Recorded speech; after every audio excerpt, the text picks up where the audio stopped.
Hello everyone, and welcome to the first episode of the Heavensward Dungeon Lore series. In this series, I hope to explain things you might not know about Final Fantasy XIV dungeons, as well as discuss their individual stories and lore. This episode's dungeon is the Dusk Vigil. In the days before the Calamity, the sweeping lands of Coerthas were much more habitable than their current frozen state. At the time, the four watchtowers of Ishgard, known as the Vigils, stood tall across the land, although they seemed rarely in use as monsters often inhabited the entrance or parts of the towers. These Vigils each had their own assigned name, being Steel, Stone, Dawn, and finally the Dusk Vigil, named for its westernmost position being where the sun sets.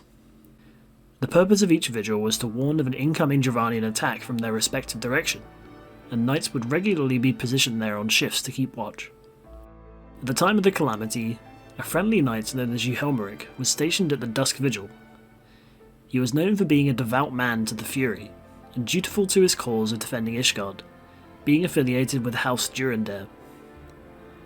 After the Calamity, however, the man held his position within the tower along with a handful of men as the icy climate took hold. In current times, we move on from the aftermath of the feast in Uldar, as well as the capture of our allies, meaning we have only one place to turn thanks to Horsefont and House Fortom, being the Holy See of Ishgard. Although accepted as guests within the High House, the Warrior of Light, Alphino and Tatari are determined to keep working towards the goals of the Scions.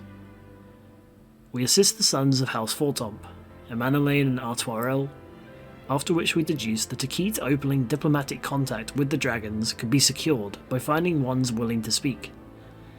And so we set forth in search of Izao Iceheart, the apparent saint of the heretics, who once used her own body as a means to call forth Shiva. Within the icy folds of the Coerthas Western Highlands lies a small building known as Gorganier Mills, and as we discovered while investigating with Artoirel, this building was another hideout of the Ishgardian heretics. We return to the mill to seek further information on Iceheart's whereabouts, and discover that the activity within the Akafar Amphitheatre has begun to rise once more. Setting out to a secondary tunnel that leads deep into the caverns of Snowcloak, we discover many heretics gathered, and although Alphino makes a request for parley, the group draws their weapons and attacks.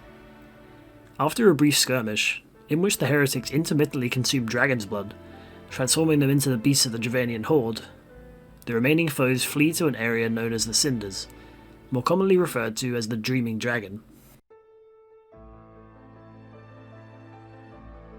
The Scions, with the Stinian in tow, decide to visit the nearby camp of the Convictory, fellow dragon slayers that patrol the reaches of the Highlands. After speaking with Jantalot, who suggests that we ask each of his men individually for more information regarding heretic activity, we find an Ishgardian priest called Wilthiau. Shouting to the nearby knights of cowardice and shamelessness, he stops as he recognises us as the honoured ward of House Fortom. He tells us of the Dusk Vigil, one of the four watchtowers built long ago to spot early signs of a Dravanian attack. The tower fell to the snows of the Calamity, but not before a lost treasure was placed upon a statue of Helone, the Fury, within the chambers of the place. An ice rondelle, named for the sheen of the armour of the Fury herself, sits upon the crown of the statue, and Wilthiau requests that we prize it free, wishing to have the gem returned to him. He sends us to speak with Nadinier, who appears surprised at our request to enter the place. As per usual, the derelict structure seems fraught with beasts, and recent rumours say that a huge flying creature has been seen around the walls, although apparently not a dragon. Nadinier does not deny our request, however, but warns that since the Calamity, not a soul has set foot inside.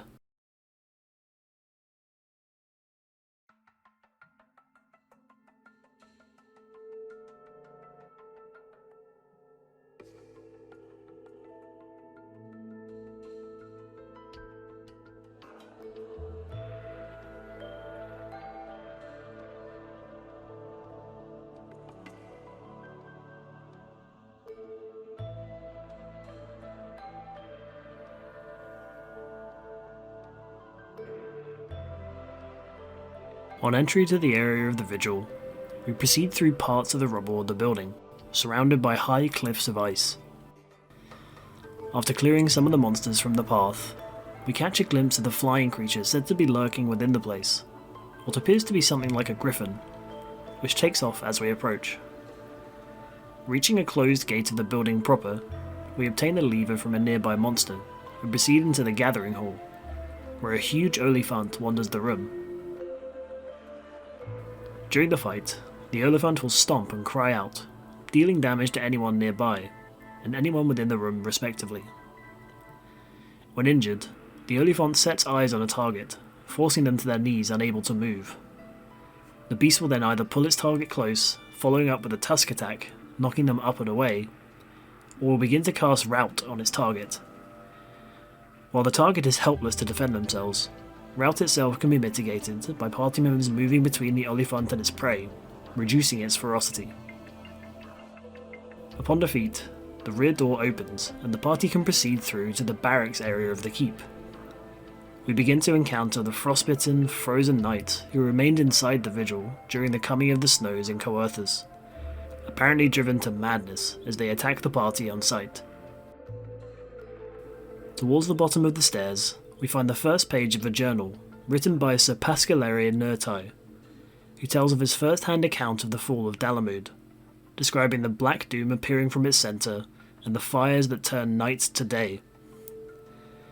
Pascalary chooses to be sceptical about the coming of a new era in the world, but does not know what to truly believe anymore.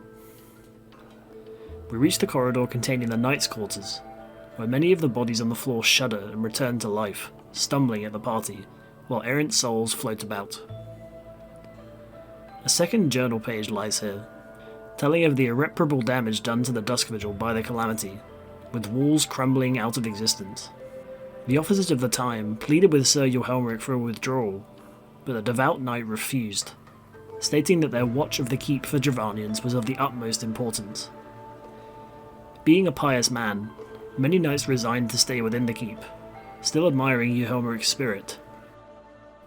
After defeating another group of frostbitten troops, a third note awaits in one of the knights' rooms, describing an incident involving a collapsed wing of the Vigil. With supplies dwindling and the blizzard never ending, Sir Pascalary predicts difficult decisions must soon be made. The weather appears to worsen with each day, and correlates to the drop in morale.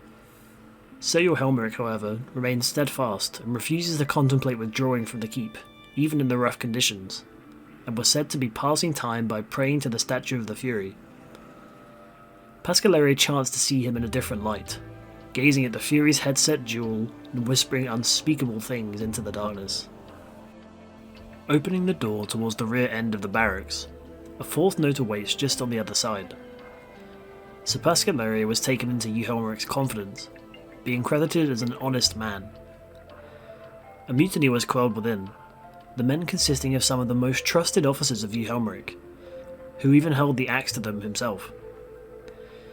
Worryingly, in a meeting with the commander inside the chapel, Pascalary's inquiries about food was met with an unsettling smile, with Jorhelmeric stating that the Fury had recently granted the men a bounty of fresh meat, before returning to his quiet prayer. In the room preceding the Lord Commander's seat, another large group of soldiers rises and attacks the party, after which a key and a final note can be found. This note chillingly appears to be a confession of sorts to Helone, with Pascalary showing deep regret that his cowardice in being unable to speak has led to him partaking in acts unspeakable. He knows surely that his children will never see his face again, nor would he have them look upon what it has become, that he is now outside her grace. We open the door to the Lord Commander's seat, where we find Sir Jorhelmeric himself standing before us. His form is warped, and he is surrounded by the bodies of his fellows, and he attacks the party. During the fight, he uses his swordplay skills to swipe at the tanking party member, knock party members away, or use Tumulus to stab the ground and sprout dark thorns. He proceeds to use Brain Drain, damaging the party while at the same time reviving several of the nearby bodies. These bodies attempt to use a beneficial ability that helps Sir Jorhelmeric if nearby, and then turn to the party to attack. It's worth noting that, unless he was simply unnamed within the place, Sir Pascalere is nowhere to be found within the Vigil. After Sir Johelmeric falls, we can proceed through the barracks to the upper floors of the Vigil, where the dilapidated state of the place becomes yet more apparent. Along the outer walls, a staircase appears torn away from its other half, with the winds picking up to the point of causing freezing amongst the party. We reach a door guarded by hailstorm sprites, and defeating them causes the temperatures to rise enough for the ice to break away from the door and open. Following the corridor, we open a second ice door, and as we tackle a large dusk wolf, the same flying creature from near the entrance can be seen taking off towards the chapel of the Dusk Vigil. We defeat a final set of hailstorm sprites, entering the antechamber of the chapel, before finally opening the doors and reaching the very statue Weal'Theow mentioned in his request.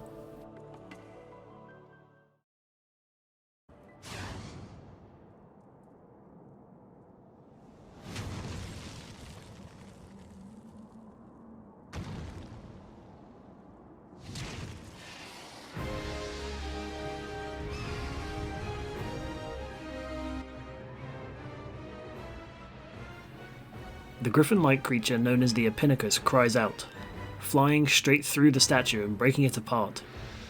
The ice rondel can clearly be seen as the beast places its talon upon the statue's head, and prepares to attack. In this fight, the Epinacus has great control over the cold winds blowing through the place. Its alpine draft is strong enough to damage much of the rubble strewn across the arena from the crumbling building. After slicing at a tanking party member and diving on party members, destroying more rubble in the process, the Epinacus moves to the centre of the arena and begins to use its whirling gale, summoning forth a mighty tornado. The power of the gusts is such that party members begin to be pulled into its eye, but can use the remaining rubble to shield from the deadliest force of the wind. Progressively throughout the fight, the Epinacus tries to make the wind seep into the party, sapping their resilience to it, but most of the effects can be avoided by moving behind the rubble once more.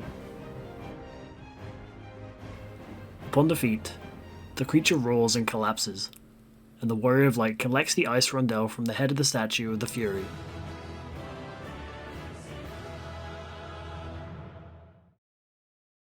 We return to Weal'Theow, who requests the gem from us on approach.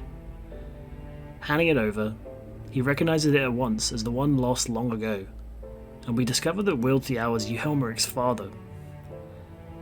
Tradition within their family was to pass the rondel through each generation once each son was to be married, and Weal'Theow hoped that Johelmeric would one day do the same for his son. Thanks to an Inquisitor of Ishgard, however, those days would never come to fruition, as Johelmeric's beloved was taken into custody on suspicion of heresy. Weal'Theow strongly suspects the Inquisitor of foul play, wanting the rondel or something worse from the woman. The final salt in the wound, however, was when Johelmeric discovered the gem in the headpiece of the statue of the Fury, soon after being stationed as commander within the Vigil. There was never proof of the gem's appearance or it going missing, but for the rest of his days, Johelmeric knew that it was the self-same one. Weal'Theow admits that returning of the jewel is hollow comfort, but must be willing to take the small victories in his late age. And that's the end of the story and lore of the Dusk Vigil. A much more dreadful fate for the men inside than many others witnessed to the calamity. No escape for those who remained, while the commander of the place painfully sought the gemstone of the Fury, refusing and even cutting down his men who were willing to leave the doomed keep. I hope you enjoyed this video. If you did, leave a like and subscribe to the channel for more Final Fantasy XIV lore, and I'll see you next time for Somal.